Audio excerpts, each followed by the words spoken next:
Right, who's this?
Right here, PJ.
Man can't say that I didn't done told him.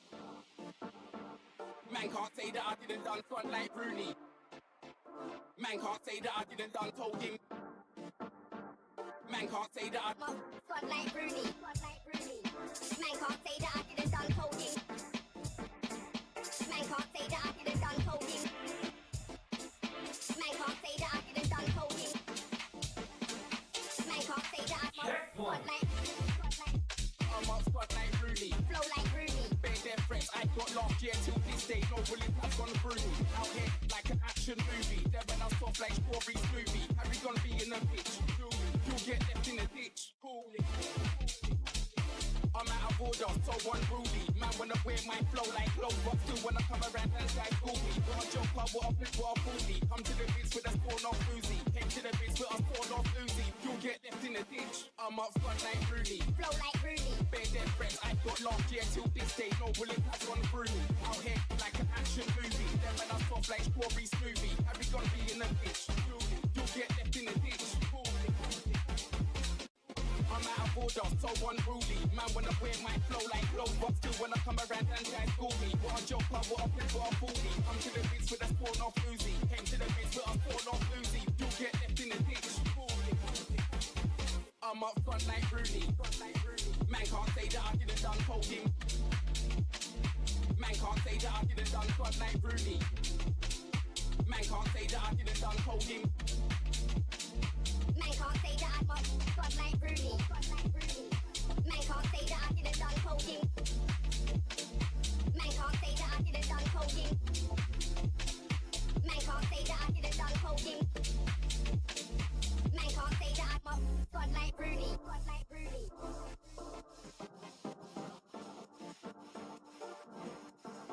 Front like Rooney.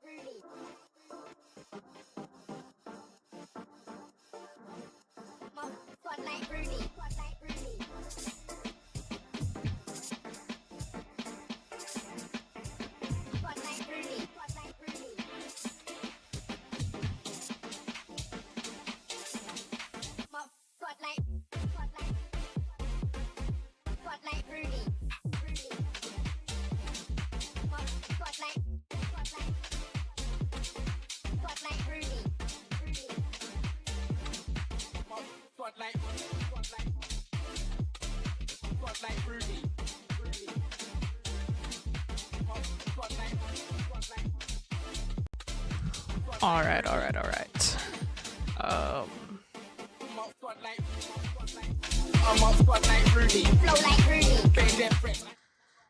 Welcome in, everyone. What is up? Oh, we don't have the music on this. Okay. Okay. What is up, everyone? Welcome in. I hope you are having a fantastic Friday. I think Friday is going to be the new day for IEPN, the new weekly day. Because it seems like kind of the best day. Let me turn down the volume on this. Okay. So, yeah. Welcome in, everyone. My name is Angelina Tucci. This is IEPN, stands for Inland Empire Political News. If you don't know where the Inland Empire is, it's in Southern California. It covers San Bernardino County, Riverside County, parts of LA County, mountains, deserts. It's a big place. So there's a lot of politics here, and it is a crazy time for politics because we, at a national level, politics are crazy. At a local level, politics are crazy. But in today's time, I want to say politics is it's changing. The times are a changing politics, and a lot of lower level politics, and small local governments, and that is what we focus on here on the stream and the broadcast. We do cover I cover a lot of politics. I am a political science student. I have a passion for politics. I know, disgusting. Had a passion for politics probably since 2004 or something. I don't know, whenever The Daily Show started. I started watching The Daily Show on Comedy Central because that was funny as hell. Jon Stewart was amazing. Stephen Colbert, amazing. All the Daily Show reporters, I know we're getting off track here. All the Daily Show correspondents, my heroes. All of them. All right. So anyways, that being said, welcome in. It is February 13th, Friday, and it is a sunny, beautiful day. Can't really see outside right now, but I promise you, it is a sunny, beautiful day in Southern California, especially here in the Inland Empire. It is like perfect temperature. So let's get into it. Did I already say what we were going to talk about? Yeah, we did. So let's get into this big story. It's been a roller coaster these past few weeks with, past 2 weeks or something, with the city of San Bernardino. They have had drama since forever. I think as long as the city's been around, there's been drama. Different people, same drama. But it's been really crazy since we've been covering it on the broadcast, right? This is something we covered early on. The city council members there are something special, and let's get a visual for this. The city council members here are very, very unique. They are a cast of their own kind, like Seinfeld, and you just can't write this. You cannot write this comedy that these 1, 2, 3, 4, not counting the mayor, 5, 6, 7. These 7 council people have with each other. They're all unique individuals. They all represent different parts of the city. Obviously, they are, they are council members for their respective wards. So, they have the different people that they represent. But it's just interesting that the city of San Bernardino it's so diverse, but also so similar in a way, and we'll get into it more. But anyways, in previous broadcast, we've covered the relationship some of these council members have had with each other, because they are very unique. And we have definitely covered the lines that have been drawn in between these people, and it's very, very interesting. If anyone is interested in politics and action, this is it, because it's like the Real Housewives of whatever, Miami, right? The way that they interact with each other. And I guarantee you, every city is like this. Every city, every local government has insane drama. So what is the drama, the most recent drama? What is the current meta of the San Bernardino City Council? It is insane. Some council members tried to get the mayor, who's here in the center, Mayor Helen Tran. They tried to get her to not be mayor anymore. They wanted to have the individual council members rotate as mayor. Oh shit, I think I know this guy, because he has eyes on the back of his head. Yeah. Shout out to homie from the Teamsters and the eyes on the back of his head. Yeah, so these are all pictures from meetings that happened last week. And yeah, like I said, it's been drama nonstop, but here's one of the council members. What a picture, bro. You can just see her personality right there. And no shade to her, but she's one of the shadiest people on the city council. Here we go. We got Mayor Helen Tran. We got Dr. Treasure Ortiz. We got Theodore Sanchez, aka Teddy Sanchez. We got Kim Knaus, and I forgot the shady lady's name. But yeah, it's been crazy, because I really haven't figured it out yet myself where the lines have been drawn. But it's clear that Teddy Sanchez, Juan Figueroa, I think is his name, and then this guy Fred, old man Fred, who's been on the council for I don't know how long, too long. But yeah, it's been a back and forth with trying to control the council. The previous drama that we covered on the broadcast was the hiring of a city manager. City manager is still a complicated position to me. I don't understand it. In my mind, it's just should be what the mayor does. But I guess in bigger cities, mayor positions are more ceremonial, or at least that's what the council members of San Bernardino City were trying to tell their mayor, was that her position is ceremonial only, and she should have no power in the government, which is crazy. Why even have a mayor then? So yeah, some of these council members conspired or got together and tried to push forward an initiative or whatever it's called to remove the mayor from office.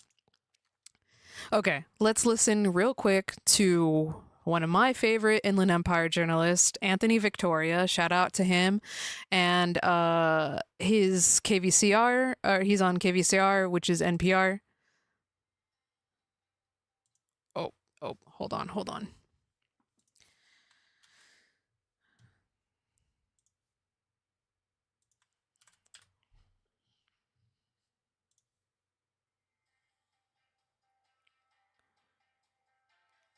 Nope. Why is KVCR always so quiet? You know, like I get it. Um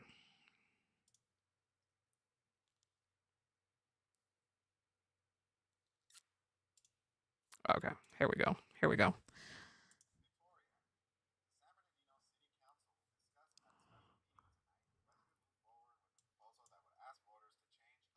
Bro, it's not even picking up the audio.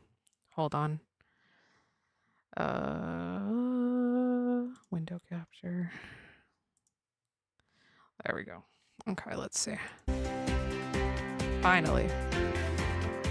For 91.9 KVCR News, I'm Anthony Victoria. The San Bernardino City Council will discuss at a special meeting tonight whether to move forward with a proposal that would ask voters to change how the city chooses its mayor. The proposal would amend the city charter to eliminate San Bernardino's directly elected mayor and instead allow the city council to select the mayor from among its own members. If the council votes to advance the proposal, it would be placed on the June 2nd primary ballot for voters to decide. If approved, the amendment would also impose term limits on council members and eliminate the city's primary election, moving the city to a single general election instead. City leaders are branding the proposal as a, quote, good government and term limits initiative, but critics say this is a move that would significantly reshape political power and accountability at City Hall. The special council meeting begins at 5:30 p.m. Students from high schools across... All right. So there you heard it briefly. Yeah, the council members would be the ones taking the place of the mayor, which is pretty sus in my opinion. You know, I mean, like I know, like the whole point of the city manager thing was to bypass the mayor, right? Like obviously different council members could influence the city manager. I think he's sitting right here actually. And work around each other and, you know, not cooperate. I would say that communication and cooperation is not something all 7 wards have on this council. And yeah, anyways, so it's a back and forth here. Let's read this article from The Sun, written by David Allen. It was published February 3rd, so 10 days ago. We're a little bit late covering this news, but we are covering it nonetheless. All right. San Bernardino's Mayor Helen Tran beat back an effort to put the elimination of her own job before voters. In a special meeting Monday night, attended by more than 300 people, that's right, we were looking at the pictures, it was very packed. I watched the live stream like a day after it happened, and there was so many people in the chamber just like, you know, trying to participate in this, which is excellent, you know, hold these people accountable. It's the only thing we can do besides voting them out or not. But okay. The city council weighed whether to take first steps in placing a measure on the June ballot to amend their city charter. That's the city charter is like their, I guess like a city constitution. No, like a city constitution. Why don't they just call it that? That would be way more cooler. Whatever. Voters would have been asked if they wanted to stop directly electing the mayor and instead let the job rotate among city council members. Over 4 hours, the council heard from a parade of speakers denouncing the idea. People shouted, reasoned, pleaded, prayed, and heckled. A council majority voted to proceed anyway. Ironically, Tran was able to use one of the few powers vested in the mayor to veto the decision. She got a standing ovation from the 75 people still in the council chambers at 10 p.m. It went on until 10 p.m. Most council members filed out of the room grimly and were walked to their cars by police. There ain't no drama like San Bernardino drama. What was this all about? In the charter revision in 2016, the mayor became largely a ceremonial position, without a vote, working in a 7-member city council that sets directions. A professional chief executive runs the day-to-day city operations. Ah, yes, the city manager position that they were fighting about back then. This unusual 8-member council is a duplicate of Riverside's form of governance, and yet it is undeniable that the two cities almost get opposite outcomes. Riverside has had positive can-do mayors who are above the political fray and pursue pet projects involving quality of life. Meanwhile, in San Bernardino, John Valdivia, elected mayor in 2018, eventually wore out his welcome with the council and voters after various scandals. That's right. He did have a lot of scandals, and they haven't been able to bounce back from that. Tran, elected in 2022, also seems more focused on power, increasing her staff and budget, backing pliant council candidates than in policy. Interesting. What a very specific thing to say. Tran was elected in 2022 and seems focused on power. What does that mean? Like, back that up, brother. What is the power? Just by increasing staff and budget? Does not every business need to increase staff and budget? That's not power seeking, brother. I don't know. On Saturday, she attended the opening of the joint campaign headquarters for herself and Joe Salas, Benito Barrios, and Virginia Marquez, who are running to unseat 3 city council incumbents. So much for this team San Bernardino, the mayor likes to tout. Bro, she's allowed to support other candidates for different things. I don't know. That's weird. That's very specific to call out. Moreover, 2 city employees who said Tran created a hostile work environment were found in December to be credible. If one of them sues, watch out. Oh my God, because yeah, city of San Bernardino doesn't have enough lawsuits, right? Losing patience with the politicking, a council supermajority last week backed council member Theodore Sanchez's request for a special meeting. The charter amendment would have eliminated the primary election for city offices, imposed term limits on council members, a sweetener, and dropped the elected mayor. Do they not have term limits already? However, most of the cities are smaller than in San Bernardino's 220,000 population. In fact, most are under 100,000. The big cities, Riverside, Moreno Valley, Fontana, Ontario, Rancho Cucamonga, and Pomona, have directly elected mayors. So do some mid-sized cities like Chino and Upland. Tran fought back, working the phones, calling in favors, and visiting high schools to recruit opposition.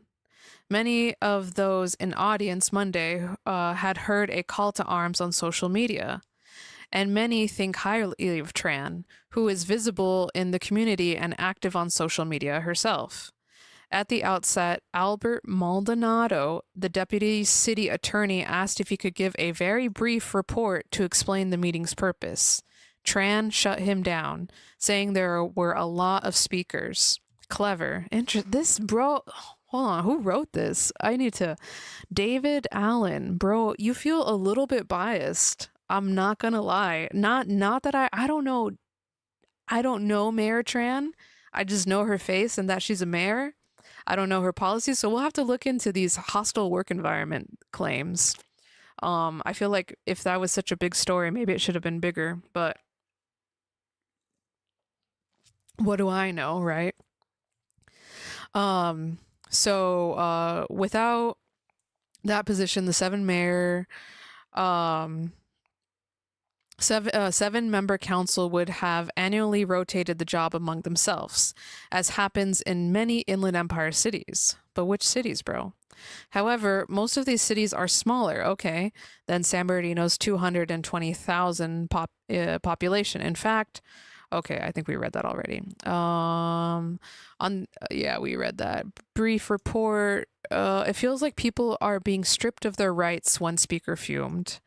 Another said, it's a bad idea unless you want us to be Cuba or North Korea. Others brought up fascism, authoritarianism, President Trump, indigenous people, Jim Crow, and ICE. A pastor suggested the devil might be involved. Why is this really reporting, bro? Like this is something I would write. I'd be like, oh my God, there was a priest that showed up and he said the devil is making is controlling Helen Tran. Oh my God. Bad. This is lame. I'm sorry. I'm calling it out, bro. A labor leader led a chant against the council. Vote them out. Vote them out. Almost everyone in the room participated. So did Treasurer Ortiz, a council member on the dais. Okay. Intriguingly, a proposal to eliminate the mayor came before the council in 2022, when Valdivia had sourced many on the job. Few people showed up. The one who spoke in favor was Ortiz, then a candidate for mayor, who said at the time, "I'm fully in favor of this." The 2022 proposal passed 4-2 with 1 abstention. 5 votes would have been bulletproof. With 4 votes, Valdivia was able to exercise his prerogative and veto it. Back to Monday, of 90 speakers, only 1 was in favor. High school students and out-of-towners, none who can go vote, got their 3 minutes at the lectern. Opponents flooded the zone. Many had fair points. The city has a charter review committee, but it hasn't met since November 2023. Why hasn't the proposal sent them to review? Naaman Alexander, former council member, said most of the council have full-time jobs and might find it difficult to represent San Bernardino, California's 18th largest city, as mayor. The meeting became a circus. One speaker screamed about immigration and customs enforcement, dropped the F-bomb a dozen times. Hecklers in the front row kept up a steady buzz of incentive. Oh my God. When council members had their turn at 9:48, they could barely hear each other. A motion to request a report for the next meeting for full discussion was favored by Sanchez, Fred Short, Figueroa, and Kim Knaus. It was opposed by Ortiz, Flores, and surprise, surprise, Sandra Ibarra. That's a lady who I was saying you could just, tell what kind of person she is by looking at her. The ever unpredictable Ibarra was said to have been in support as late Sunday. The 4-3 vote was a margin that allowed the mayor, in a repeat of 2022, to act. As the at-large mayor, I am vetoing this, Tran declared. Instead, the perfunctory 5-2 council vote, the charter committee will be reconvened, and one imagines the issue will die with them. Okay, yeah. So that gives you the whole breakdown. Obviously, this article by David Allen seems like it was kind of biased against Helen Tran. Like, I didn't really say who, because I was under the impression that it was just the city council members that wanted to do this. Why point out that Dr. Ortiz, Treasurer Ortiz, well, she's a doctor, but not a PhD doctor. Not a doctor, a medical doctor. She's a PhD doctor. Why point out that she supported it in 2022? People can change their mind, People can literally change their mind. It's been 3 years, so, whatever. But, okay. So, needless to say, when watching a bunch of the videos, the actual videos that they, the live stream. Hold on, let me pull this up.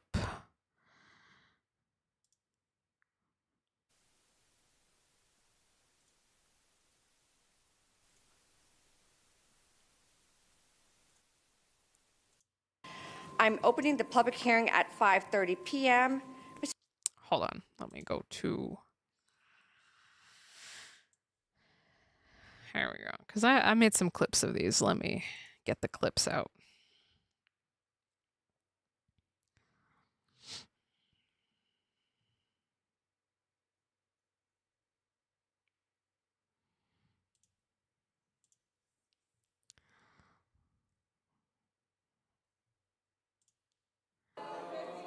Okay. Here we go. Okay. Councilmember Charette? Mayor Pro Tem? Yes. Councilmember Flores? No. Okay. Well, that was the vote. Hold on.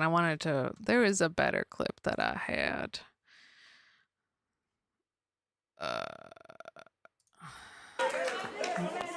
Please, call for the votes.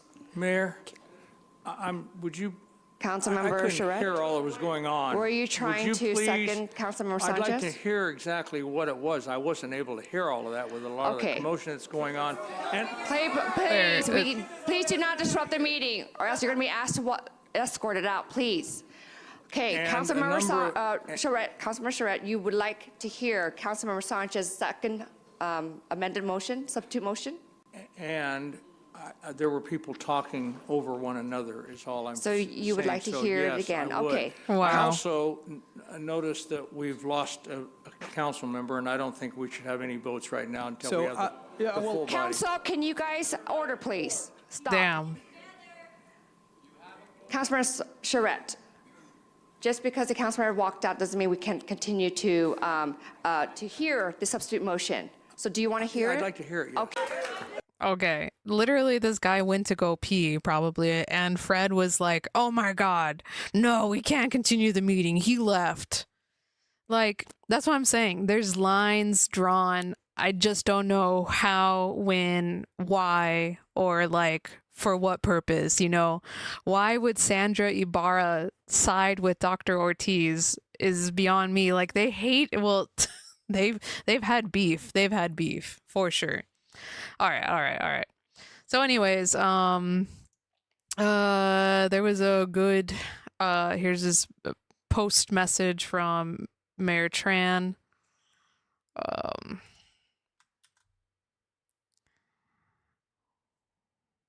Choice to respect the voters.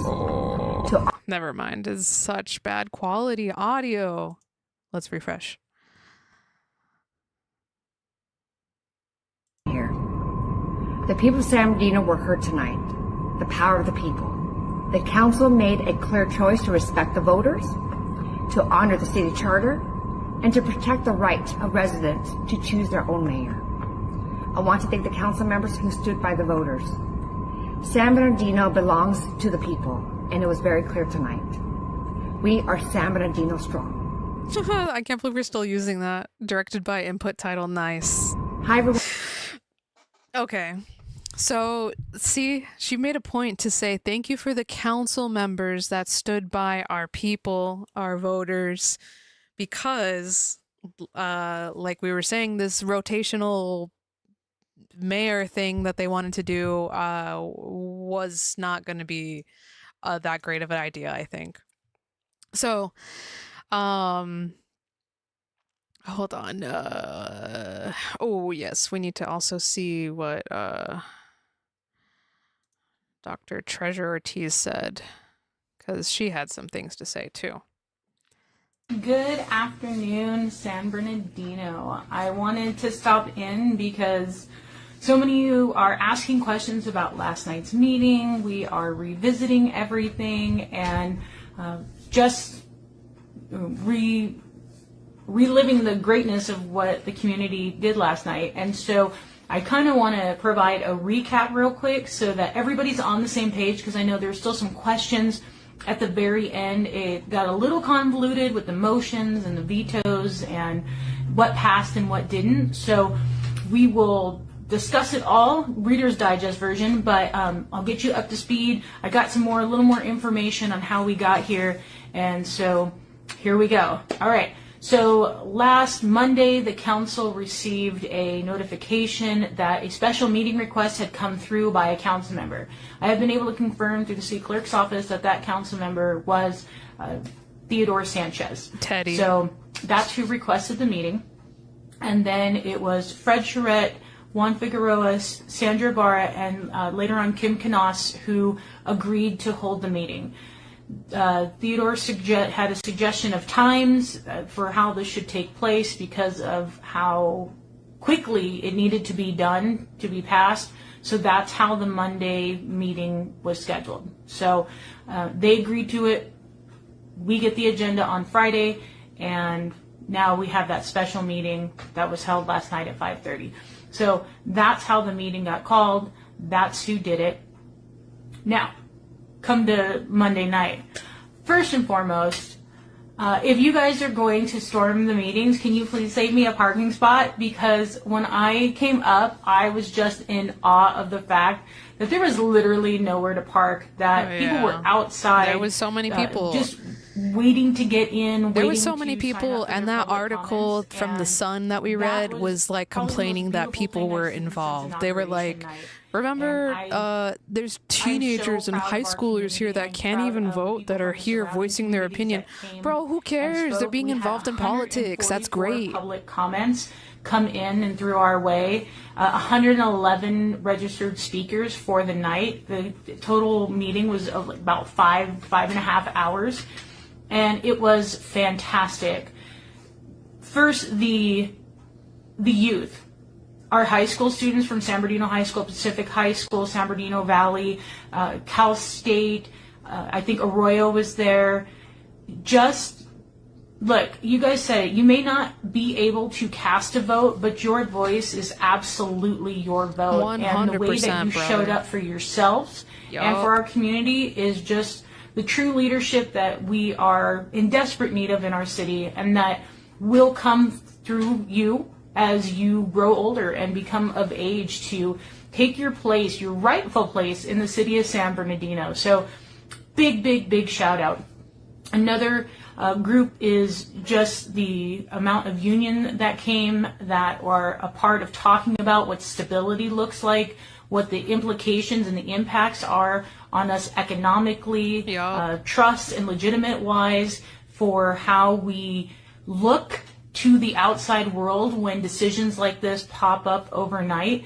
And so I really appreciated everybody's position. And look, I think a couple of you said it last night very well, that Theodore Sanchez found out what unites this community, and it is not him. It is very poor decisions that he thinks are priorities over the needs of our community at large. And that was reflective in the fact that there are so many, and we know, like, there's so many different groups and sometimes, unnecessary factions. But I think what we found last night is that regardless of where you stand on a particular position or a particular candidate or elected official, what we can all agree upon is that we want democracy. We want to be able to have a say. Either if you agreed with everything that was going to be on the ballot, nothing that was going to be on the ballot, or a couple of things. What the culmination of what I heard was, hey, I just wanted to say before you ever decided to put this forward. And we have a committee, a charter committee that was put into place for this. And as you guys know, I'm a huge process person. Yeah. For me, last night why was would that they ignore the charter? we had completely maneuvered away from any type of process that would involve community engagement and community input.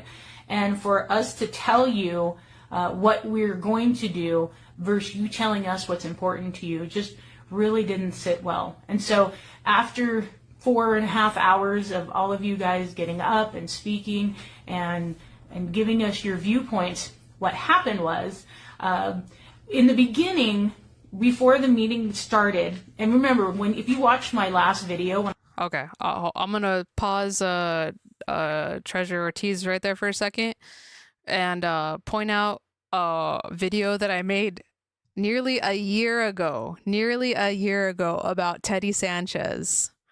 Let's watch it real quick. Forward in service to the community. We understand the timing may not be ideal, but council has had a duty. Refresh it. I'd like to read on behalf of the majority of the council. And if I can get this phone on. Why wasn't it working? Wait, statement from majority of the council? So you mean these people sitting here?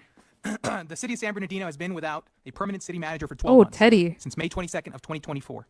The process has not been rushed. Every step has been deliberate, lawful, and carefully considered. There is no secret meetings. While the meetings are confidential and confidentiality exists to ensure fairness and integrity for all the candidates involved, we owe them that level of professionalism and respect. Mm-hmm. This is when I told you they were trying to. Oh, look at Homie him lost with his his speech on his phone. Oh my God, why is he doesn't know how to use his phone. Okay, let's watch him. Sorry, I had to laugh at my own self because, oh my God, this boomer. If y'all remember watching this a long time ago, like I said, almost a year ago now, when they were trying to hire a city manager, homie was like, let me read this statement that I wrote that on behalf of the whole council. And that like wasn't even his phone. It was Juan Figueroa's phone. And it's like, why didn't we just have Juan Figueroa read it then, you know? But instead, Mr. Theodore Sanchez is like, I don't know. Mr. Theodore Sanchez has his own interest and motives, I think. I don't know. So if someone lives in his district, I would love to hear from you and how responsive Teddy is as a council member. Because to me, it's like, he just seems to be kind of a drama, you know, like Dr. Ortiz says, he has succeeded in uniting the city of San Bernardino against him because he's so freaking, I don't know, entitled, I guess. Like, why did he call this meeting, you know? When I tell you that why we don't have backup material, you know, we are asking staff to come back with information. If you saw what I like to call the ninth council person, the city attorney tried to jump in with some pre-prescribed whatever him and Theodore had concocted that they were going to give to the community. Shout out to Mayor Tran for absolutely not allowing whatever pregame that was going to be. Wow. So after, it's like, oh, well, we can do this till March 2nd, and just whatever needed to be told to the community to make this okay. That did not go over well at all, which I appreciate. And so I made a motion. My motion was that we oppose the amendments moving forward to the June 2nd primary, and instead direct staff, the city manager, to reconvene the City of San Bernardino's charter committee so that they can review and engage with the public to bring forward any amendments or changes to the charter of the city. That was my motion. Right after, and Mario Flores seconded the motion, which meant that we could vote on. See, I also want to point out, like, the whole reason we're watching Dr. Ortiz talk about this is because no other council member sits down and actually talks about this, which is a big L in my opinion. Big L. Teddy Sanchez doesn't even have a public Instagram page. Like, Treasure Ortiz, I know this is like her campaign page, but like, she's taking the time to sit down and say like what happened, giving a recap. Sure, it may be her own perspective and opinion, you know, that is, you know, biased, but still she's making the effort, welcoming discussion. I bet if someone in her ward was like, I don't agree with what you're doing, she would probably sit down and listen to them. Would that happen with Teddy? I don't know, man. I don't know. Like, that's what I'm saying. How do you, well, obviously you can call them, but like, how do you be in contact with these people? And like we said, it's a big city. It's not some tiny little, you know, like small town of less than 100,000 people. Like this is, there's major businesses here. There's, you know, incorporations, companies, you know, there's different political bodies and organizations in San Bernardino that like being like this is, I mean, just not having communication is a big L, a big L. On it. Immediately after that, Theodore Sanchez makes another motion, a substitute motion, which comes after mine, and says, no, I want to make a motion that we move forward with these amendments, but we're going to do it at a special meeting. We're going to do it before the regular meeting on Wednesday, and we have 24 hours to do this, right, Mr. City Attorney? Oh yeah, you're totally within your time frame. So he says that, and nobody seconded it. It was quiet. The mayor called for a vote. Fred Charette woke up. He was like, what? Something's happening. I'm not sure. Can you reread that? So the mayor asked that Theodore's... I mean, it's absolutely awful that the city council members like are coming at each other like this, because like, you know, who wants to see their city council person making fun of the other city council person? But like, homie is an old man who I guess doesn't even know how things work. He's just been coasting in this job. I feel like a lot of people in local government just coast. Motion gets read again. Theodore changes his motion. This is why I asked the city attorney, like, are we rereading or are we changing stuff? So Councilwoman Ibarra has a commissioner on the charter committee who was either removed or not removed. We're not 100% sure. But what she said was, okay, if we're going to reconvene the charter committee, I want to reinstate my commissioner. Not a problem. Here's the thing. The city attorney said I couldn't include that in my motion. So Theodore Sanchez, thinking he's going to do the whoop-de-doo like none of us are paying attention, says, oh, no, I'll add your commissioner to the special meeting on Wednesday, and then we'll move forward with the amendments. So that's where it started getting convoluted in what was being said.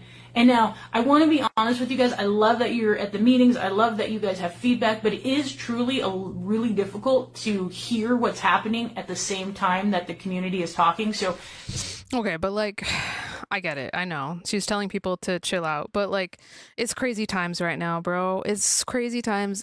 People don't know. They're like, the federal government is going crazy. Please, local government, help us, you know? People don't know what to do. So, let them be out there, voice their opinion. You know, hold more meetings, I guess. Some of this did get lost in translation. I understand that. So now here's Theodore, and you guys can watch this video if you watch. I've already posted on my page, where him and the city attorney are trying to figure out exactly what needs to be said and done so that Theodore can get his way of pushing these amendments forward to a special meeting on Wednesday where none of you are going to be at, where we just had a 5-hour discussion on the topic, and thinking that it's going to get Councilwoman Sandra Ibarra to be like, yeah, I'll go with that because then I'll get my commissioner. Remember, the whole point of this meeting was so that there would be no interceptions, no interference, no input, nothing from the charter committee. So, like I said, I didn't understand why he was lying. And I really hate when people are disingenuous to the community and saying, yeah, between now and March 2nd, and this is why the city attorney, I just would just stop. Like, you know, at some point you got to get tired of the unethical behavior. It just kills my heart. Just, you know, don't do the dirty work for somebody. But then to say, between now and March 2nd, we're going to be able to engage. You guys have 3 meetings, and the community can give input, and Theodore's like, we're going to be able to put the charter committee together. These people meet once a month. One time a month. Mm-hmm. And now all of a sudden you think these people are going to be rallying to get together every day of the week so that you can figure out how to still continue on in the things that you want to do? No. Big problem. So here's what happens, and this is where it gets confusing.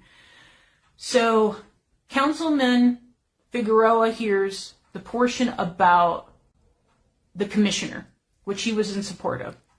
So now we vote on Theodore's substitute motion. He votes yes.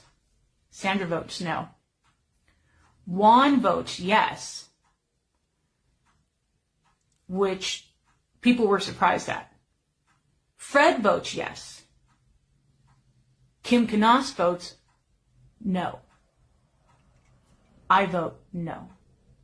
So you have a 4-3.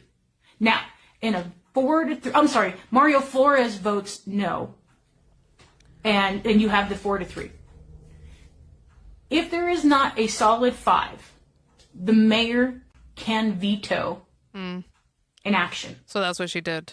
So Helen steps in, Mayor Helen Tran. says, hey, by the powers vested in me, by the great people of the city of San Bernardino and the charter, I'm vetoing this action, which means it's dead. It can't move forward. Yeah, like, well, what else would you expect Now, me to do? my original motion, which was, again, to kill moving forward with amendments for the primary and instead reconvene the charter committee, is now on the table. Theodore votes no. Sandra votes yes. Juan votes yes. Mario votes yes. Kim Knaus votes yes. I vote yes, and Fred Charette votes no. And I'm trying to go down the line, but it's a little bit difficult. So it's 5-2. So regardless of the fact that over 200 of you showed up and were packed in the house to the point the fire department had to move people around, the fact that we had 144 public comments received on this one topic, Theodore Sanchez and Fred Charette still were going to move forward with what they wanted to move forward with. But that didn't work. And it truly is because of you guys. And even though some council members may agree to hold these meetings, well, one, I think we should always think about that in the totality of what we're doing and why we're doing it. Like I said in the first video, it doesn't always necessarily mean that the vote is 100% solidified. Sometimes it feels like that, right? But I think what you guys were able to do in the discussion with Councilmember Figueroa, with Councilwoman Ibarra, is really let them hear you. It was very hard to ignore you, by the way. The standing, the cheering, the praying, the exorcisms, all of it was happening, and I was here for every moment of it with you guys. But this is what we need in the city. I hope what you guys saw last night isn't a one and done for you. The amount of things that go on here when there are only 25 people in the room is astounding. And if you could see what I see in closed session, never. So you have to keep showing up. If anything, I hope that last night was only more of a drive for you to continue. Okay. Thank you, Dr. Treasure Ortiz.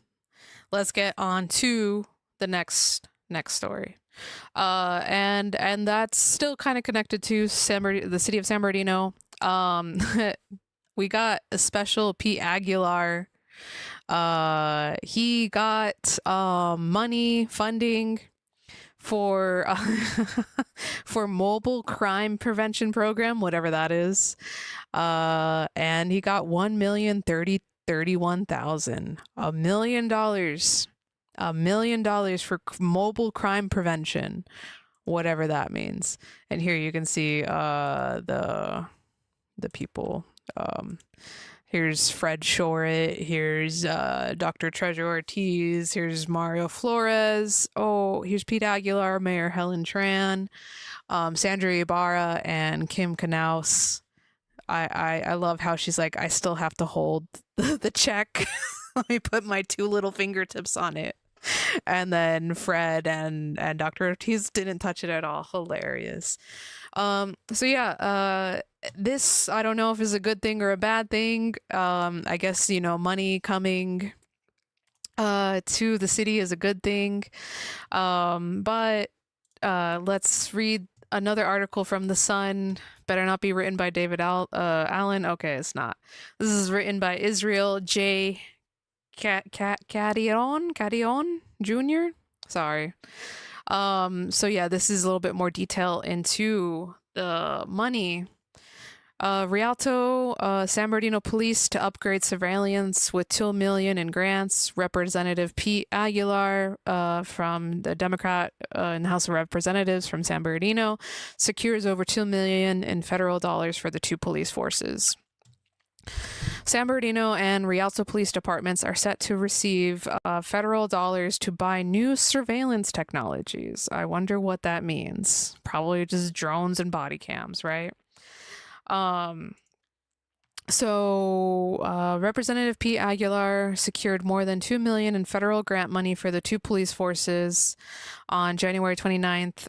In a news conference, he said, "It is crucial that our law enforcement is equipped with the tools they need to do the job so they can keep residents safe."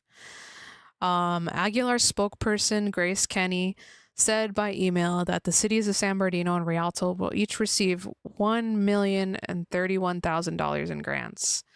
Rialto Police Chief Mark Kling said the money is planned for the city's police station technology, safety and equipment project, which includes installing surveillance equipment at street intersections. Oof, that does not sound good. Are they going to be ticket cams, or like are they just going to be random cameras? Yes, I think that's exactly what it is. I want the community safe, Kling said at the Thursday news conference, talking about how surveillance cameras would enhance community safety. The new technology will allow the department to monitor key intersections and emergency scenes in advance, giving officers an extra layer of oversight and protection when they arrive. Okay, 1984. Aguilar said the project would cut crime by allowing the Rialto Police Department to more effectively monitor and respond to incidents. Similarly, San Bernardino Police Chief Darren Goodman said the dollars would benefit the city's public safety. The $1 million will go towards San Bernardino's mobile crime prevention program. This initiative will help us prevent crime, respond faster, and hold criminals accountable, Goodman said at the news conference. Our department will be installing these cameras throughout the downtown and other identified high crime areas. Oh, great. We will be expanding our existing surveillance program, and it'll help us with our real-time crime center. Wow. I did not know that we were like Minority Report up in San Bernardino. Tom Cruise doing his little hand things to find and prevent crime in real time. Over the past 3 years, the city has invested heavily in surveillance technologies, Goodman said. We'll install relocatable cameras that will be able to be moved anytime we see a need. And these tools, again, will directly be integrated with our real-time crime center. Crime patterns aren't static, Goodman said. They evolve, they move, they transfer from neighborhood, blah, blah, blah. Yes, we know. Goodman said part of the money will be used to deploy unmarked vehicles with cameras. Oof, that does not sound good. When residents feel safe, communities thrive, businesses grow, families can take pride in their neighborhoods, San Bernardino Mayor Helen Tran said at the January 28th announcement.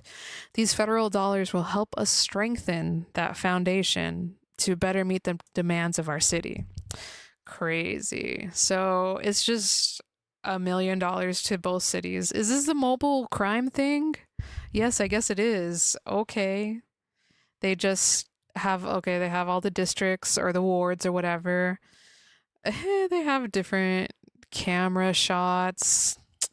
They just took picture of these people's desktops, you know. I think we can't zoom in on that, but still, it's so silly. I don't know.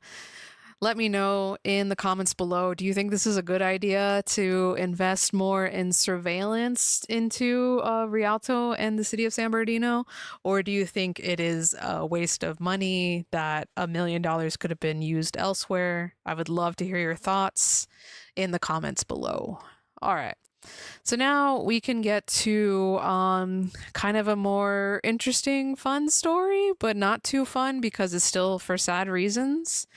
We're going to talk about all the different high schoolers and schools, because it's not just high schools, it's also middle schools and junior highs that have been going out and protesting against ICE.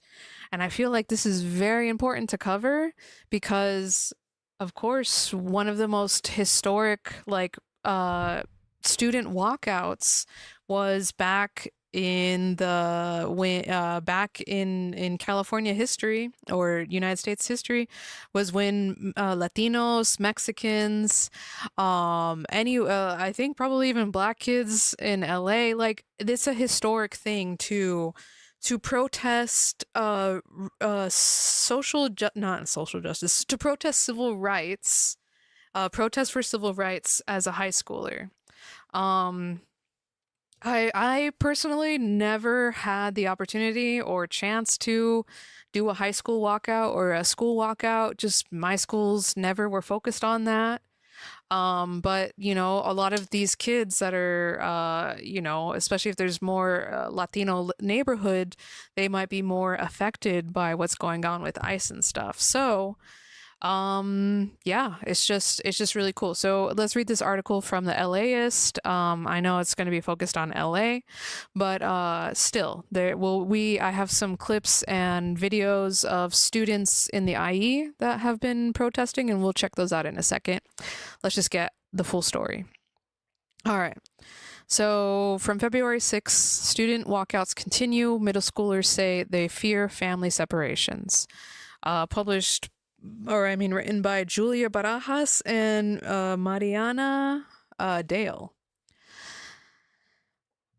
Okay, and here we have a picture of an 8th grader holding up a sign with Bad Bunny lyrics, I guess. All right. Walkouts across the region. By mid-afternoon, nearly 12,500 students from more than 85 schools in the Los Angeles Unified School District had walked out, according to district spokesperson. Hundreds of students from Pasadena and Greater San Gabriel and to Orange County also marched in the community. At Olive Vista Middle School in Sylmar, about 100 students, some as young as 11, walked out of their science, English, and math classes and then walked to a nearby park. For many students, Friday's walkout marks the first time they've ever participated in a protest. And after months of watching federal immigration agents violently detain people on social media, students told LAist that protesting on behalf of their communities to honor Renee Good and Alex Peretti filled them with a sense of freedom and power. Isaac, a 7th grader, walked out of science class. This feels like I was breaking out of some sort of chamber, he told LAist. I felt like I was being free for once. Many of the 12-year-old's family members are from Mexico, and he's been worried about what could happen if they're detained. I'm standing up for my family and friends. Our community, really, he said. The most we can do is what we're doing right now.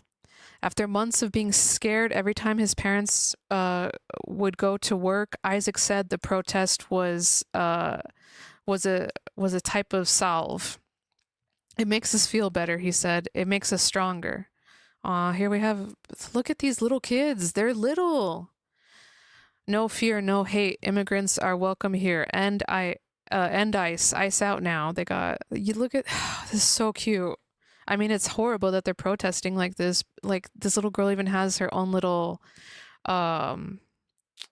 megaphone. They're 6th graders. 6th graders. Crazy. All right. A few weeks ago, M, an 11-year-old 6th grader at Olive Vista Middle School, asked her mom, Izita Osiguera, why students in Minnesota and elsewhere were walking out of school. LAist had agreed to refer to her solely by her first initial after her mom raised concerns about her safety. Osiguera shared with her daughter that she walked out of Van Nuys High School as a junior in 2006. No way! Shout out to people that walked out in 2006. I was in high school at the time, and I was a freshman, and I don't even remember that. But I did talk to like some of my friends now. I asked them, shout out to Daniela. We were talking about this the other day over coffee.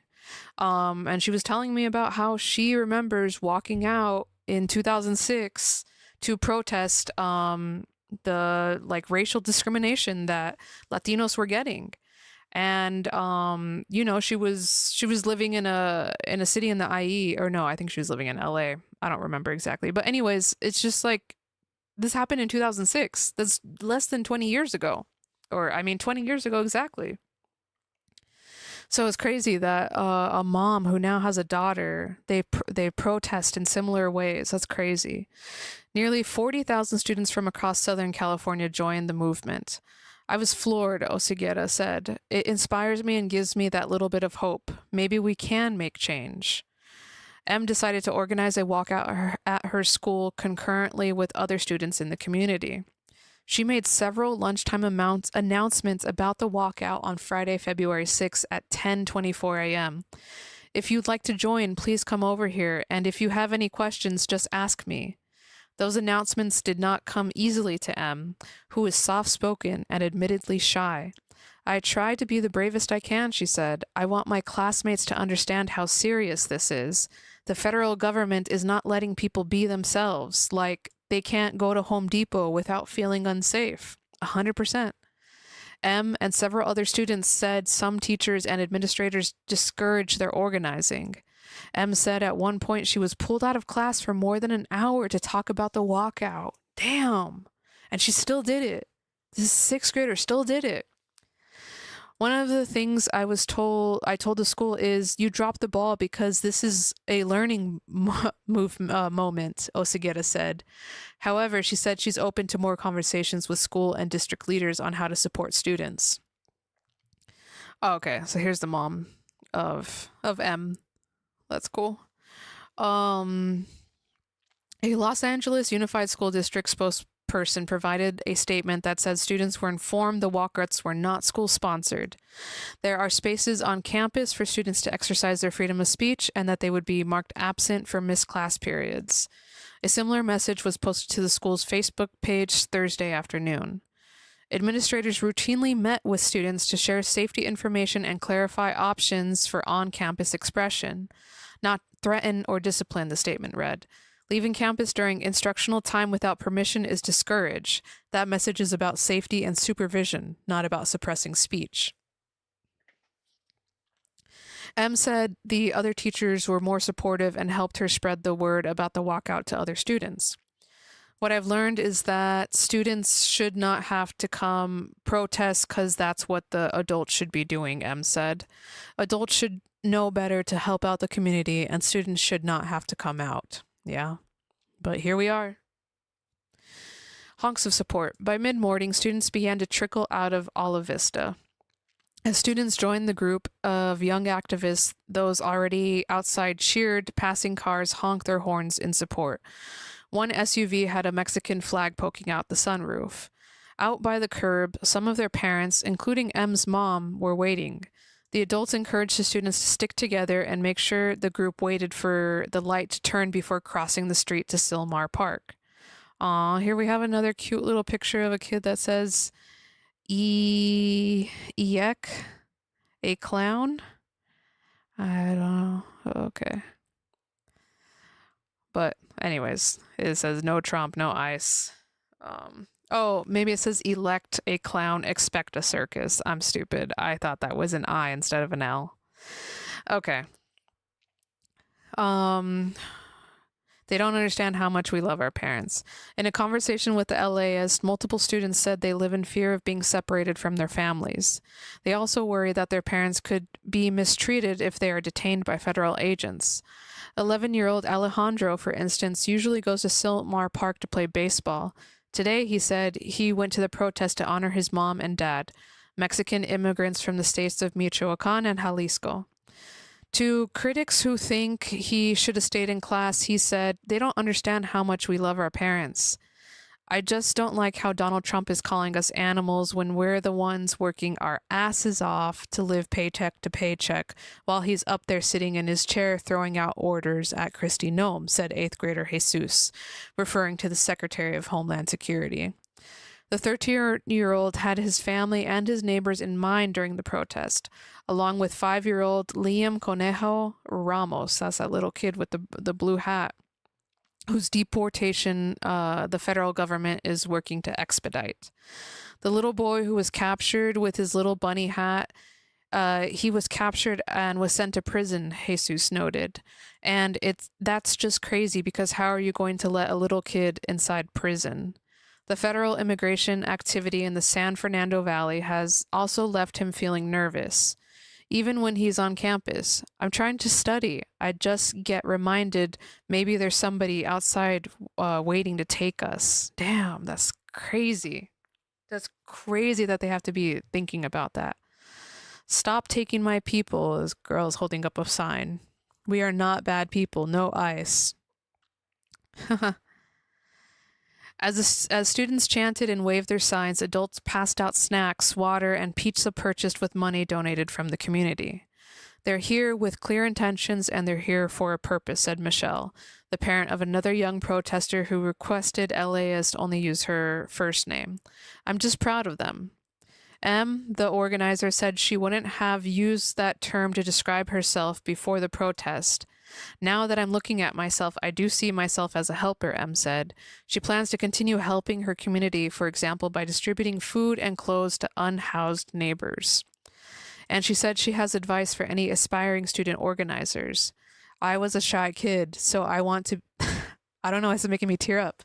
I was a shy kid, so I want them to be brave and speak up, M said. She said she planned to finish up the day at school after she ate. Beautiful. Absolutely beautiful. Okay, sorry. It's just like, damn, she wasn't expecting to she wasn't expecting to do anything. She just did it because she felt like she needed to. And honestly, that's beautiful. That's beautiful. That's what I want from the younger generation.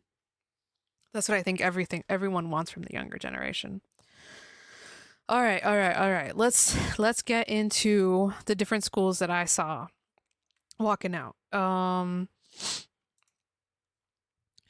Here from one of my favorite aspiring politicians, Nathan Urenia from Moreno Valley. Here's some pictures that he shared about 1 week ago. Living through history, Moreno Valley students protest against immigration enforcement. To say I am proud of these students would be an understatement. A truly amazing sight to see students from Moreno Valley High School and throughout Moreno Valley Unified School District exercise their constitutional rights here at Moreno Valley City Hall. That's so cool. Here we have some pictures. City Hall, all I see is a bunch of students. Mexican flags, Mexican colors. Oh, here, let's see. No sound? No sound. But video. That's crazy. There's black kids, white kids, Latinos for sure. Wow, that's awesome. All right, some more pictures. Damn, pretty good. Oh, they got a Mexican flag with half American flag. Beautiful. Chinga la migra. F. Donald J. Trump. Liberty and justice for all. Some signs. ICE is the new Gestapo.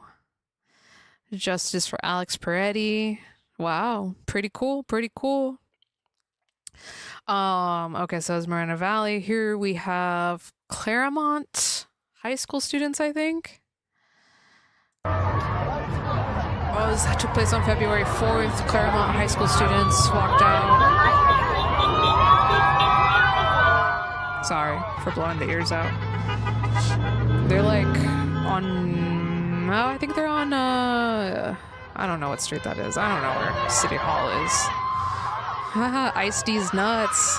See, look, it's like... It's not just Latino kids. It's kids of all color. Oh, okay. Kalo News, thank you. Yeah. Crazy. Oh, let me see. February 4th. Oh, on Indian Hill and Foothill. Okay. That's right there. That's crazy. Signs like Impeach 47 and Ice Out could be seen by the street. So shout out to Claremont High School students. Here we go. We got from Inland Wire. We got Ranch Cucamonga walkout. High school students in Ranch Cucamonga walked out of class Tuesday to protest ICE. This is from January 28th. Students from Etiwanda High also. Shout out to Etiwanda. We're joined by their peers from Ranch Cucamonga and Altaloma High School. Whoo, that's my high school. Shout out to Altaloma High School actually doing shit this time. Amazing. The students, many carrying homemade signs, walked together to protest corner at Foothill and Day Creek. Ooh, that's way down there. That's by Victoria Gardens, by the Best Buy and the Chick-fil-A. Where they staged a peaceful student-led demonstration that lasted throughout the afternoon. One student leader told Inland Wire that approximately 1,000 students participated in the event to call attention to injustice. We won't stand for injustice. We will continue to speak out for those people who are silenced. Thousands of students from high schools and colleges throughout the nation, blah, blah, blah. Awesome. Thank you. Photo from Zombie Girl. Yeah. Oh, there you go. Yep. Oh my God, that JCPenney is the one I used to work at. Disgusting. No, but that's the Victoria Gardens. Wow, good for them. That's a lot of kids.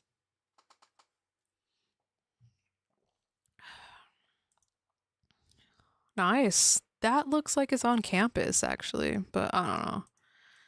Cool. Oh, this is Rancho High. That's really cool. Good job, guys. Okay, let's see. We got Fontana. This is from IE Pulse. Damn, it's actually pretty good cut together. Wow. Trucks honking. Look at these kids. Oh my God. You can't love the culture and not support the people. Hell yeah. Damn.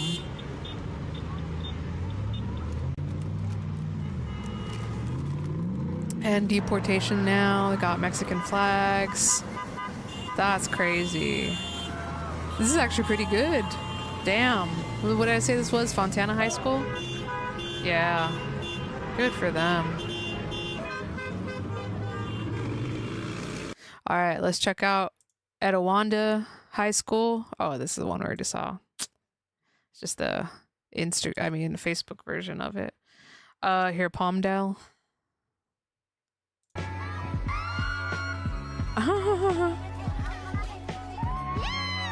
Wow. Look at it. Emo kids are back. Scene kids. It's 2012 all over again. Wow. They brought really good signs. Damn. Was there a kid holding a bag of ice? Hilarious.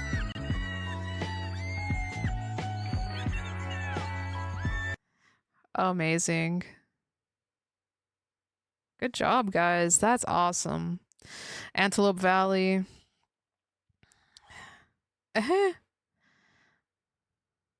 Abolish ICE. Damn, we got a Salvadoran flag, Guatemalan flag. I don't know which is which, but that's crazy. Good job. That's awesome. Here. Oh, this was a post that was deleted. Okay. Oh no, we already read that. Here we go. Some Riverside walkouts? Yeah.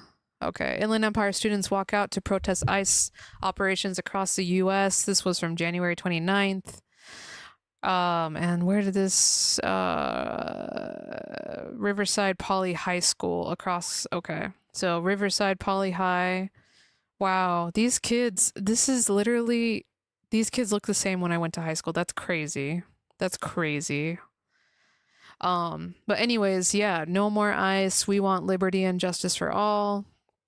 Oh, here we have some more pictures. Damn. Students, okay, so Riverside Poly High again. Oh, yeah, these are really good. Well, I guess let's look through the rest of the pictures. Christ, not ICE. Ban ICE, not books. Ooh, we gotta check in on Redlands again. We the people means everyone. That's right. Out of Riverside. Oh, they got a cop right there monitoring the protest. ICE on my wrist, not on the streets. Damn, that's a good one. Okay. I can't see what that says. Oh, cuando luchamos, ganamos. Hell yeah. Stop ICE. No one is illegal on stolen land. Billie Eilish. ICE out of Riverside. Wow. That's awesome. Kids are so good. I'm so proud of high schoolers because I feel like at least my college ain't doing shit. But oh, here we go. We also got Lake Elsinore. Riverside County Sheriff Department estimates more than 300 students participated in the walkout. Man, these are like junior high kids. Hundreds of students from Temescal Canyon High School protest ICE on Central Avenue, south of Camburn Avenue in Lake Elsinore, Wednesday, February 4th. Wow. That's crazy. Oh, here, shout out to more. This is a really good picture, bro. That's good. Oh, man. They even got people driving in cars. No one is legal on stolen land. Wow. And they actually have, please, that's just the sheriffs? Okay, it's just the San Bernardino County or Riverside County sheriffs, whatever. Fight ignorance, not immigrants. Yup. History will remember what side you choose. They sure will. History repeats is a picture of Hitler and a picture of Trump. Wow. Speak up for those who can't. Ice always melts. That's crazy. This is great. Great work. Lake Elsinore students. Okay.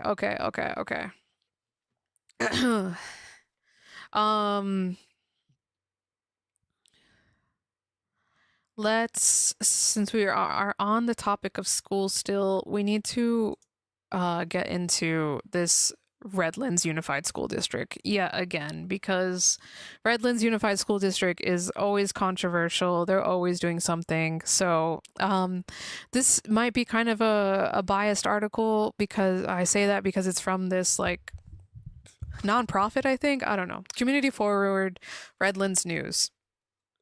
I really don't know that much about them yet, but we'll figure out. Let's read this article together. How Redlands Unified got here inside the budget pressures behind potential layoffs. Oh, that's right, because district leaders point to enrollment declines, experiencing pandemic-era funding, and new obligations as the board authorizes reductions affecting up to 138 positions. That's right. The news came out that they were gonna Redlands Unified School District is gonna cut a crap ton of positions. So this is written by Stephanie Hastings Miranda. I think this is her whole publication. I'm not entirely sure. At a glance, no, not at a glance. Okay. Redlands Unified School District Board of Trustees on Tuesday approved resolutions to authorize the elimination of up to 138 positions for the 26-27 school year, a move that drew sharp criticism from parents, educators, and community members who warned the cuts would fall hardest on students. All but 3 of the positions under consideration are based at school sites and provide direct student support, including counseling, health services, library access, physical education, and special education assistance. District leaders emphasize that the decision reflecting long-term structural challenges rather than short-term budget shortfalls, a distinction that remained a point of contention throughout the meeting. Board President Michelle Rendler and board members Candy Olson and Jeanette Wilson voted to approve the resolution. Board Vice President Patty Holohan and board member Melissa Ayala Quintero voted no.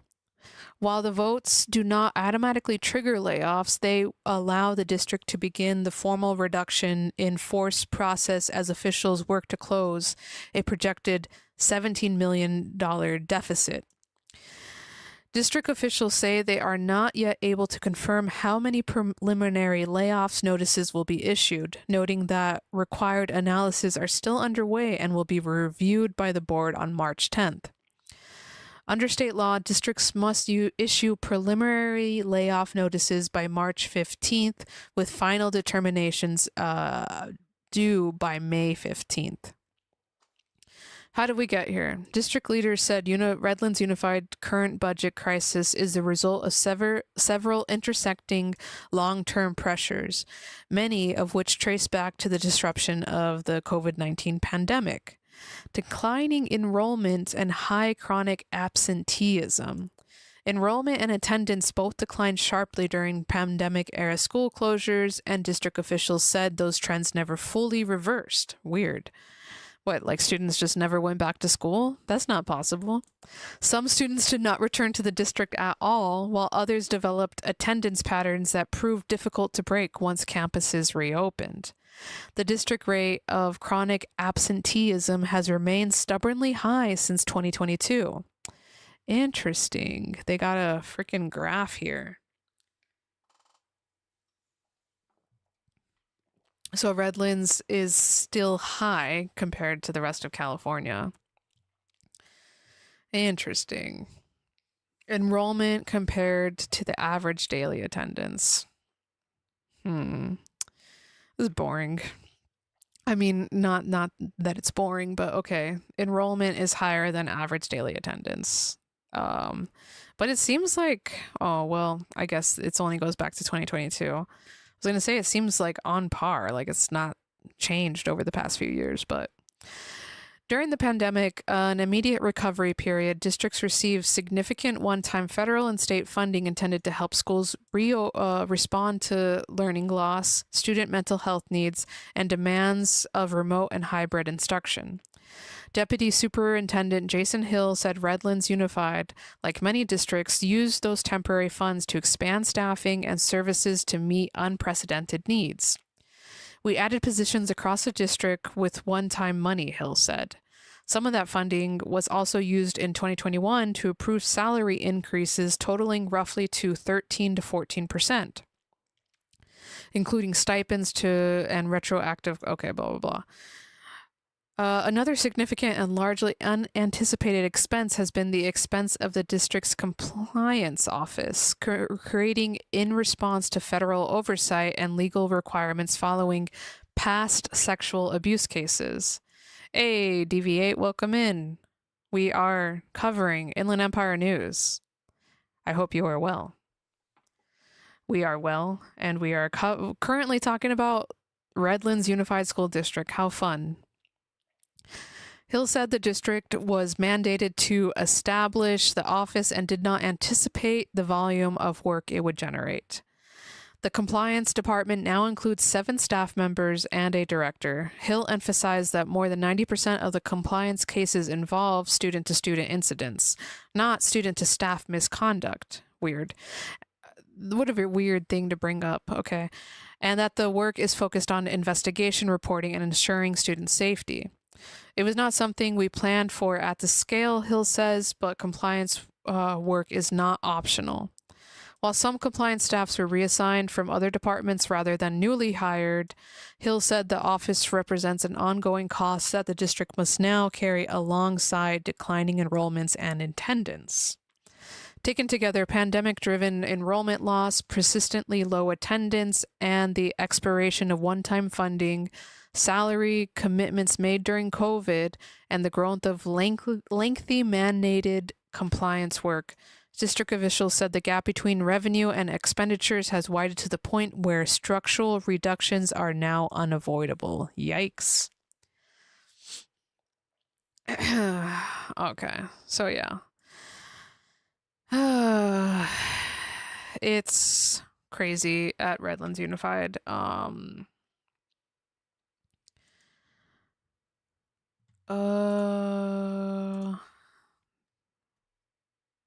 Okay, if you're thinking about making the move to... Okay, so it's like I guess the Redlands Unified School District did not expect to have such a drop in enrollment, I guess. Here, let me go back to the graphs for DV8.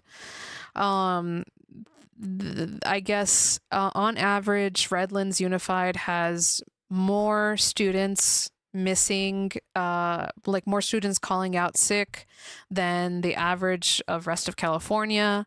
I guess Redlands Unified also has less enrollment, like, I guess when COVID happened, students just went to other districts, which I don't know why they would do that, but maybe it was, I don't know. Who knows? Maybe Redlands Unified wasn't, they kept their schools closed for too long, or they didn't close their schools soon enough. I don't know. It could have been, people were crazy back then. So yeah, our favorite Candy Olson, the conservative on the school board who tries to ban all the books and the trans flags and stuff and the LGBT flags, the conservative people on this board were like surprised, not surprised, but they obviously have to balance the budget, right? So there's a big conflict of, are we cutting positions that are directly important to students, or should we cut positions that do not directly help the students? It's very complicated. And this page with the graphs that we were going over, I don't know how much to trust it, but it seems like they have enough. I mean, they have a cause, and they're trying to push it. And it's just, I don't know if the city of Redlands is like having declining like enrollment because there's just not enough kids living in Redlands anymore. It's kind of a more wealthy area in the IE. And families are not exactly the young families are not exactly the most wealthiest people in America. If you're buying baby diapers all the time, or having to raise kids, you're probably not gonna look for a house in Redlands because it's probably more expensive than the rest of the IE. But yeah, it's a budget thing, and it makes sense because I feel like during the pandemic everyone got used to having a little bit more money than they were used to because we were trying to combat the pandemic affecting the economy, right? And so one of the main things that Redlands Unified cites as a reason why they have to cut 138 positions is because there's just no more of that COVID money anymore. Or, it's not, they didn't really plan ahead, I think. And I mean, who could? The pandemic spending was supposed to be for immediate relief, right?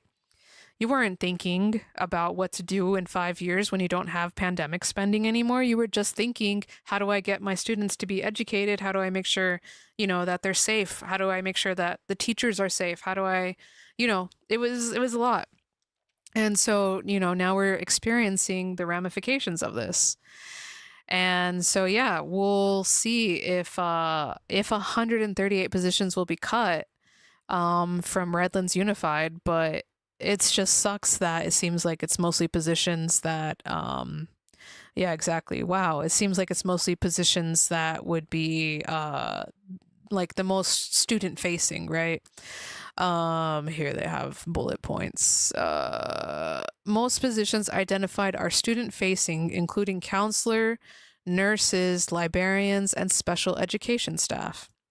Oh, hey, Bashonen in a box. It's good to see you. Yeah, so it's really sad because we have this board of this school district board who has like made it their entire thing, or like their number one cause is banning the books that are corrupting youth, banning the banning the flags that are corrupting youth.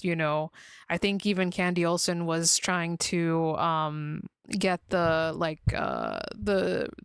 reporting thing for if a teacher finds out that a student is like gay or trans or I don't know, questioning or whatever, that the teacher immediately has to notify the parent, which isn't always a good thing because, what if your parent's homophobic? And then you're telling the one person that they rely on for, support and shelter, and you're just going to make their whole living environment worse. But, in the conservative mindset, they think that they are saving these children by letting their parents know because the parents have control over the children and, can send them to send them to I was gonna say send them to re-education camps. Not re-education camps. Redlands conservative. Yeah, I know. Redlands is conservative. It's a sundown town, or was a sundown town. Okay. So yeah, Redlands is we'll have to keep up on this story because it's going to be very interesting. And I know that the Redlands, like Candy Olson and the other lady she's partnered with, like I know that they're trying to advance a specific agenda, which is, you know, to bring this conservatism back into schools, or not even back into schools. I don't think it was ever really there, you know, but like just put more of that alt-right Christian conservative influence into public schools. And it's like, no, nobody's here for that. So church back in school, no thank you. No. So anyways, let's finish out the stream with, we have one last thing to cover. We need to, well, I wanted to cover, because we had some union stuff. Here we go. We'll read through this story real quick, and then that's what they're trying to do, damn. That's a no for me as well, too, yeah. All right, so some labor unions have been going on strike lately. Like I know Kaiser nurses went out, and here we have a story from Cal Matters written by Kahari Johnson, published February 4th, 2026. Union leaders have a message for Newsom, which we know Governor Newsom has been trying to, like, you know, put himself out there to be a candidate for president. Regulate AI if you want to be president. Okay. If Governor Newsom, how about a GOAT group? That's where I used to work. What is a GOAT group?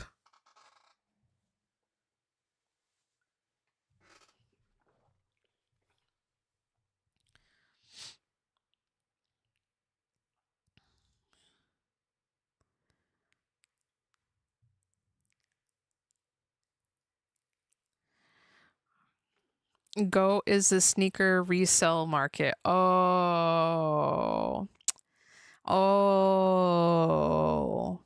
The sneaker resale market is dead, isn't it? I thought it was on its way out. That's crazy.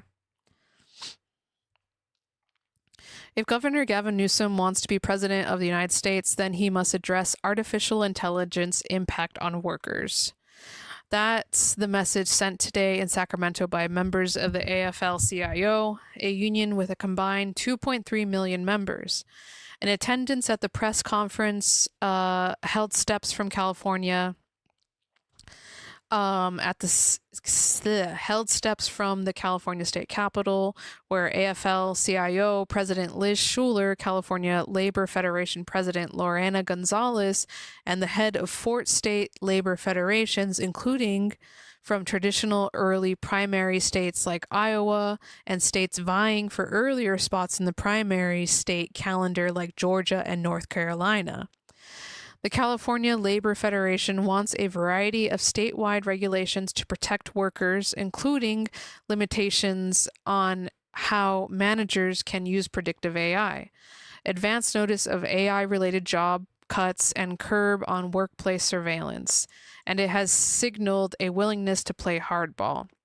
I don't think you're going to have a lot of motivation to walk precincts for somebody who won't engage the working class voter on the very thing that they're taking away their jobs, Gonzalez said of Newsom's widely expected 2028 presidential run.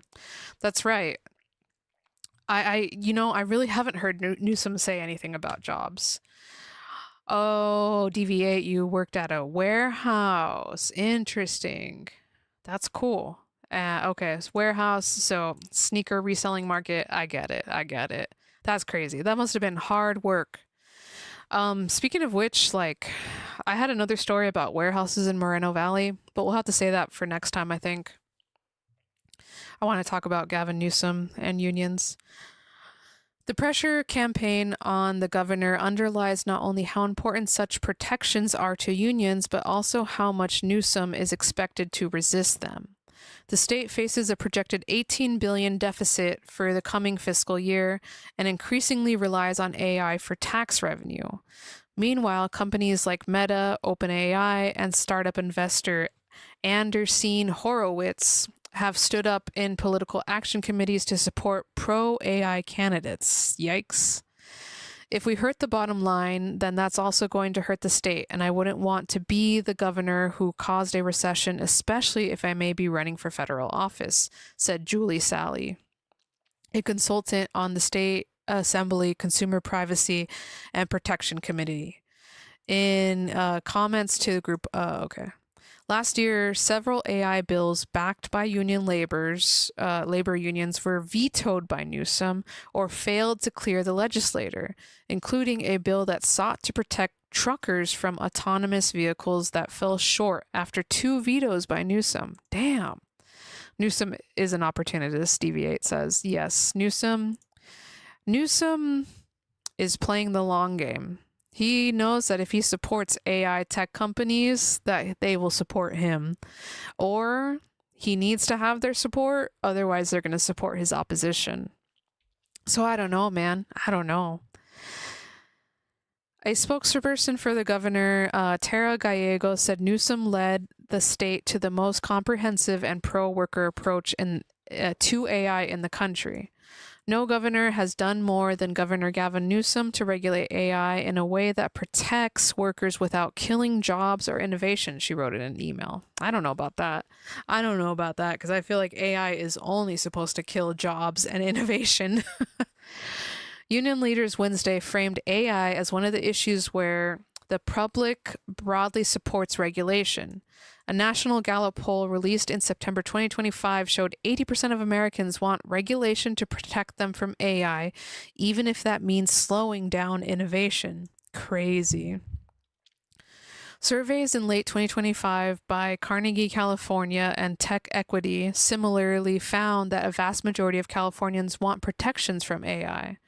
President Trump and some Republicans in Congress have moved to discourage state-level AI regulation. Meanwhile, some political observers predict the influence of tech interest will grow rapidly.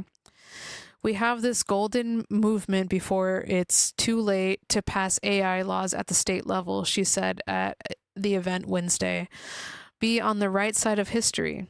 Gonzalez announced Wednesday that the Labor Federation intends to sponsor or support 24 bills this year to address how AI negatively impacts workers, and called on Newsom to support them. Thus far, she said, the governor has failed to address what's coming. The governor's office did not respond to a request to respond to that accusation. Interesting. The governor's office has time to respond to Twitter beefs. The governor's office has time to make memes, to make AI memes.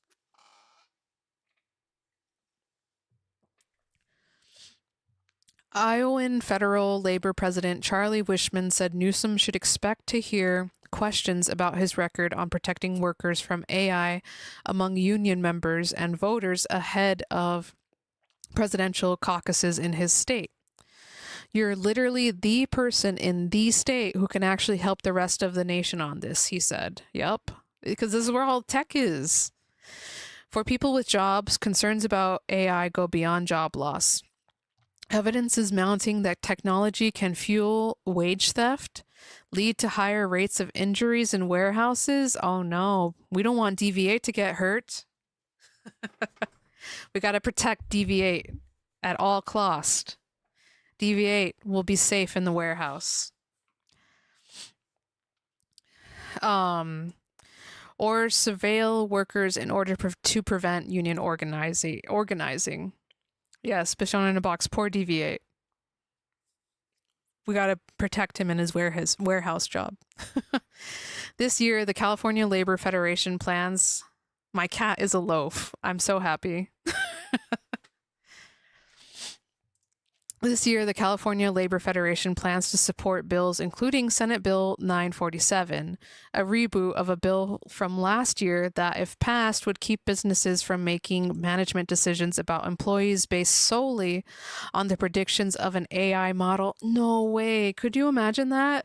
Your boss calls you into his office for a chat. So, Deviate, we found out that your production in reselling shoes is not as good. Who found out this information? It was AI. I'm sorry, Deviate. We have to let you go. AI says I have to let you go. That's crazy. Could you imagine your work performance evaluation being done by AI?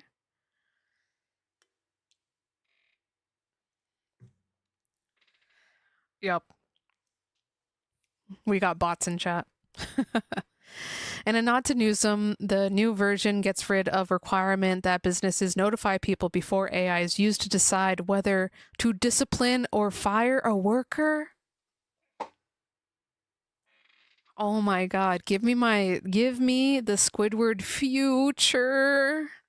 Future. What the heck? AI to decide whether to discipline or fire a worker? Oh my god.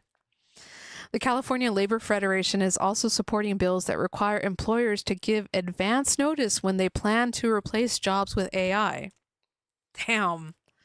A bill to prevent AI-powered workplace surveillance, which failed to receive enough support in a vote last fall. Deviate said AI is in some surgery rooms? No way. No way. I had no idea. That's scary. They're like, the AI is like, do I cut this artery or do I cut this other artery?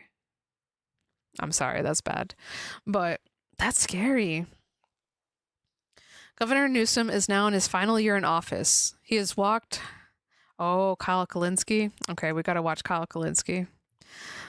Now in his final year of office, he has walked a political tightrope on AI, attempting to strike a balance between regulating the technology and supporting business interests benefiting from it.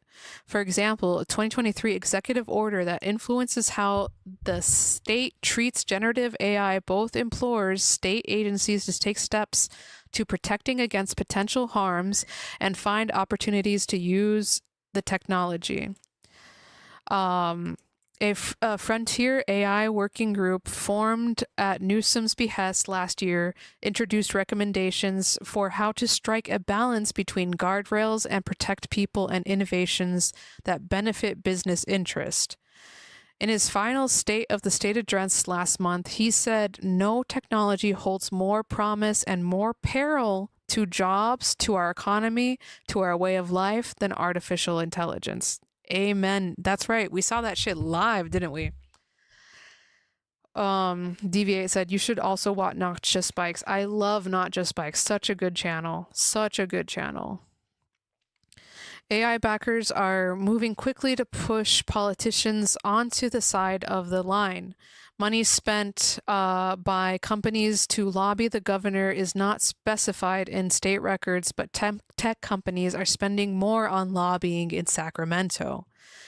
For the first time, Anthropic, that I think they own OpenAI or Claude, spent $200,000 lobbying legislators and the governor in Sacramento last year, following OpenAI's first venture in advocating for its position in the state capitol. Meta spent $4.6 million to lobby California officials last year, the most it has ever spent to advocate their position in Sacramento, and earlier this week poured $65 million into political action committees to support pro-AI political candidates. Damn. Kyle Kalinski's doing a premiere. Oh, Kyle Kalinske. John Lowenthal, a Democratic Assembly member from Long Beach, said he's frightened by the formation of pro-AI PACs because of the potential for even more tech wealth to flow. Amen to that.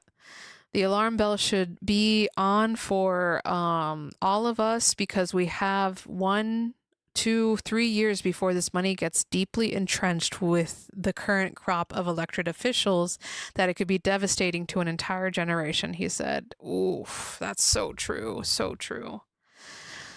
Okay. Man, that's good. I really hope. I want Gavin Newsom to work with unions. I really do.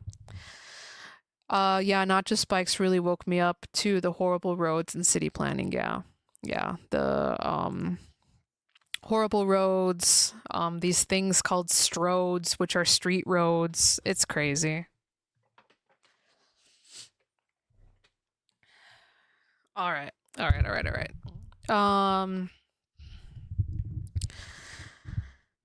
Big vehicles, yeah. Okay. Last thing for today is this Moreno Valley temporary warehouse moratorium fails in a split vote. So shout out to the Riverside Record.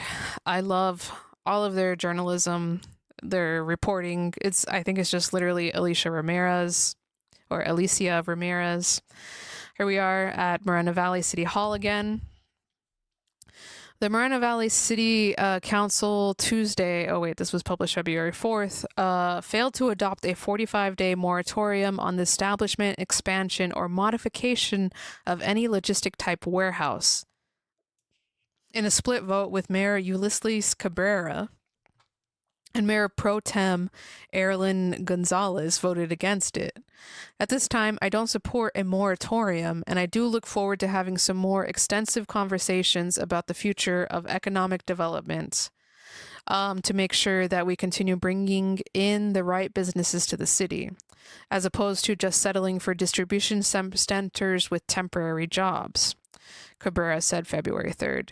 We need to have higher standards for ourselves, y'all, and I think there's a middle ground, but this is the beginning of that conversation. Both Cabrera and Gonzalez voted last month to bring proposed ordinance to the full council for consideration on the motion made by council member Linda Bernard. Linda, I think that's how you say her name. In order to pass the moratorium needed at least 4 votes in support. The city, which initially planned to present the proposed ordinance to the council for consideration, ultimately recommended that it be approved in an effort to reduce potential issues of processing development applications for logistical facilities, while the city was in the midst of updating its general plan. The purpose for this moratorium is not to buy additional time for getting that general plan update to the city council for its consideration, he said. Rather, the purpose is to avoid the complications associated with having to process an application for logistic warehouse facility under our current 2006 general plan and our current zoning and development regulations, many of which include provisions that are now inconsistent with current state law. Yikes. As part of the general plan update, which began June 2024, City Attorney Steven Quintanilla said the city was engaged, said the city was engaged in ongoing negotiations with the Attorney General's office over issues regarding the application of both AB 90 and SB 415. Bernard, who brought the item forward at the start of the year, said she understood the moratorium was a controversial step, but urged people to consider what she was attempting to accomplish with the move. While I hear everyone's concern, I'm hearing what everyone's saying. I came with this motion. 1, because this general plan update situation continues to come up, she said, noting that she would also ask staff to use the 45 days to look into health concerns associated with warehousing if the moratorium was adopted, because we need to start looking into these things also. Council member Elena Baca Santa Cruz and Ed Delgado, who voted against bringing the ordinance forward last month, both supported the moratorium Tuesday to prevent additional compliances as the general plan updated processes continued. Blanket moratoriums are not good for any city or industry, in my opinion, Delgado said. However, the city attorney and city manager said this would help the city get through the general plan update so that way we don't have complications associated with processing logistic warehouse applications in the meantime while we're dealing with the attorney general. Cabrera and Gonzalez noting that the general plan update process would be complete regardless of whether a temporary moratorium on warehouses was in place, felt the step was unnecessary at the time. Sentiments of 20 people who spoke up at the meeting were mixed, with advocates for the moratorium citing the implications of warehouse proliferation in the area, the necessity of having temporary moratorium in place to ensure the city complies with new state laws, and their belief that the brief pause could allow the city to better plan for the future. Deviate said general plan with rice. The city really could use this time to think about how you guys are going to handle the tens of thousands of trucks that haven't even come onto the streets yet for some of these proposed projects you guys have already approved, said Andrea Villador, the co-founder of the People's Collective for Environmental Justice and winner of the 2024 Goldman Environmental Prize. You guys can take a chance to figure out what your strategies are to address the greenhouse gases that will inevitably come from the ones that haven't been built yet. Those against the moratorium pointed to the fact that the vast majority of the city's lands currently zoned for industrial uses was already developed or entitled. The potential negative impact a moratorium could have on future development in the city and the ripple effect that would have on local laborers. The message of the proposal is that the city is closed for business. That's the way the developers are talking, and that's the way we look at it, said Omar Cobain, a Moreno Valley resident and representative of the Western States Regional Council of Carpenters. Our city needs smart growth, good jobs, and opportunities that support working families, not blanket policies that slow progression without solving real issues. Man, as you see, this seems like it was a good article. It gave both perspectives, you know. Yes, we need to have, not drag our feet on developing any sort of businesses in the area, but also like we don't need to be just rushing in the first person that says that they want to create a business here, you know? That's crazy. So anyways, we'll look more into that in the future because warehouses are a big thing here in the IE, and we gotta just keep figuring out if warehouses are the future or not. Like, I really have to wonder. We'll end the stream on this. Let me get. Oh, we didn't watch this. Okay, that's fine. That's okay. Warehouses everywhere, and is not good. Is not good. Here, let's. Sorry for the. Okay. Okay. Yeah, we have a little bit of music in the background. Let me turn it down just a bit more. Okay, so as we're ending the stream, one of the things that we need to figure out about warehouses is if they're even going to be a long-term business, right? Are people going to be ordering off of Amazon as much as we have been, in the future? Are we going to be needing to distribute and ship all this stuff? Like, is China still going to trade with us? There's so many things that are up in the air in terms of the future and in terms of the economy and what that means for the Inland Empire, Southern California, what it means for the whole United States. There's so much that we don't know yet. That should we be putting all of our eggs into one warehouse basket? We don't even know. Plus $1,000 social credit. Exactly. Warehouses, I don't know, man. They don't bring good jobs. They don't even bring permanent jobs. You know, how long until AI is just the one collecting the Amazon deliveries and stuff, you know? Like I remember Amazon put out a patent like 20 years ago, 15 years ago, to have drones deliver packages. And we never saw that come to fruition, but we might, you know? We really, really might. So, anyways, let's leave it at that. I had a great time, everyone. Thank you so much for joining me on this week's episode of Inland Empire Political News. We will be back next week. I think maybe Fridays is going to be the best day for it. Sometime in the afternoon is also good too. So maybe like instead of Sundays at 2 p.m., we do Fridays at 2 p.m.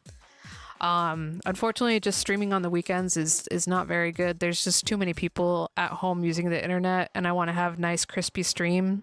And we've had a pretty good stream. I don't think we've had any dropped frames or any stuttering at all.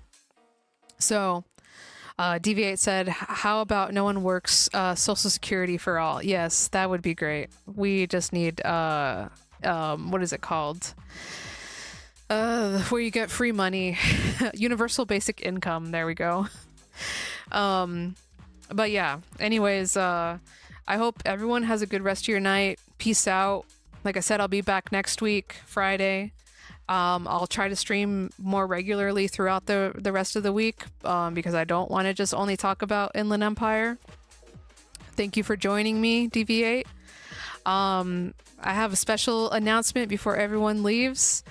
Inland Empire Political News will be having interviews. We will be coming out with interviews very soon. I have been begging everyone I know who has an interesting life to talk about on the show to come on stream. And I've had quite a few people finally say yes.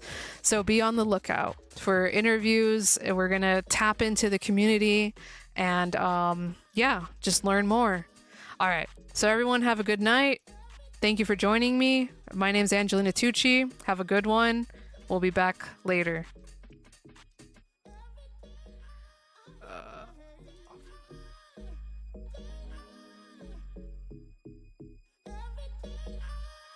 Detroit is still running.